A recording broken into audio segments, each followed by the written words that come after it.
Sibeli, um ano depois do início da pandemia, a economia em Santa Catarina segue em ritmo acelerado. E não é a gente que está falando, as entidades empresariais que estão comemorando desde o final do ano passado um crescimento, sim, nos números por aqui. Isso, Fernando, porque os números apontam que esse desempenho de vários setores do comércio e da indústria foram positivos, principalmente no início do ano, o cenário de recuperação.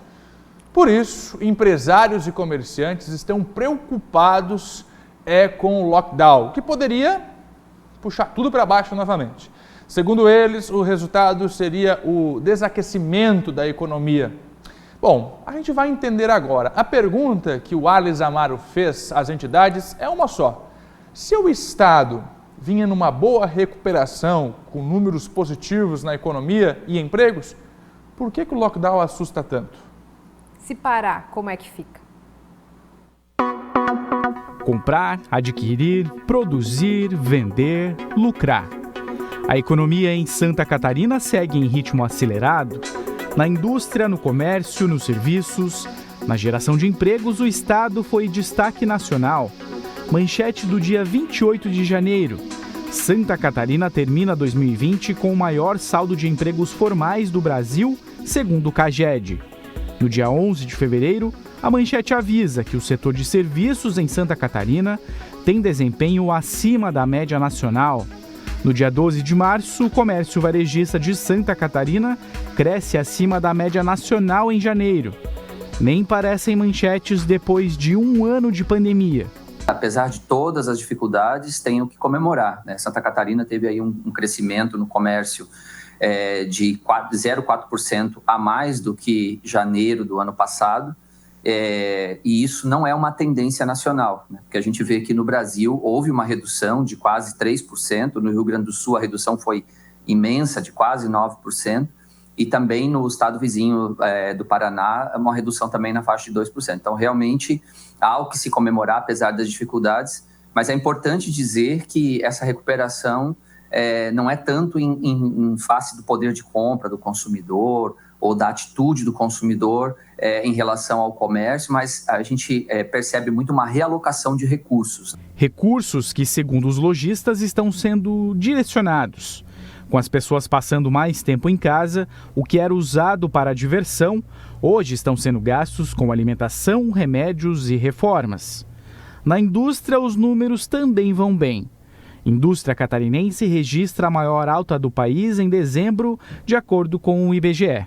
Nós tivemos um desempenho econômico bastante satisfatório, tanto que no volume total de empregos gerados no país em 2020, Santa Catarina teve uma participação importante. Dos 142 mil novos empregos no Brasil, 53 mil foram gerados em Santa Catarina, dos quais 27 mil foram da indústria catarinense. O chamado Ano da Recuperação está animando empresários de vários setores. Quem teve um 2020 incerto nos negócios, para 2021 o cenário é otimista. Com os números e resultados tão positivos, o medo de perder o fio da meada nesse crescimento surge quando se fala em lockdown. Os números são bons, mas nós ainda não recuperamos a economia nos moldes de 2019.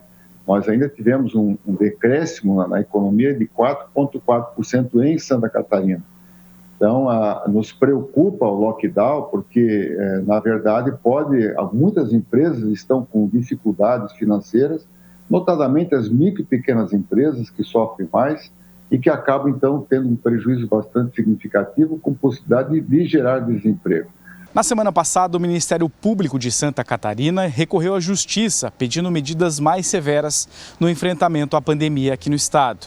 Em contrapartida, representantes do setor econômico protocolaram petições na Justiça se posicionando contra o lockdown. Segundo as entidades, mesmo que por 14 dias, o fechamento total seria uma forma de penalizar os empresários e desaquecer a economia novamente aqui no estado. Nós não temos em nenhum momento a intenção de questionar as autoridades de saúde, enfim, as recomendações. Tanto é que o comércio tem seguido à risca tudo aquilo que tem sido proposto. Agora, não pode haver ações discriminatórias. O comércio que tem se esforçado tanto para seguir todas as regras de acordo com o que preconizam as autoridades de saúde, acaba sendo, em muitos momentos, o único punido, né? Então, nós temos todos os demais segmentos da economia, todos não, mas a maioria dos demais segmentos seguem trabalhando, e o comércio acaba tendo que pagar por isso. O desafio neste momento tão delicado que o Estado atravessa é equilibrar os números da economia com os números da pandemia. Números que não tratam apenas de lucros, mas também de vidas.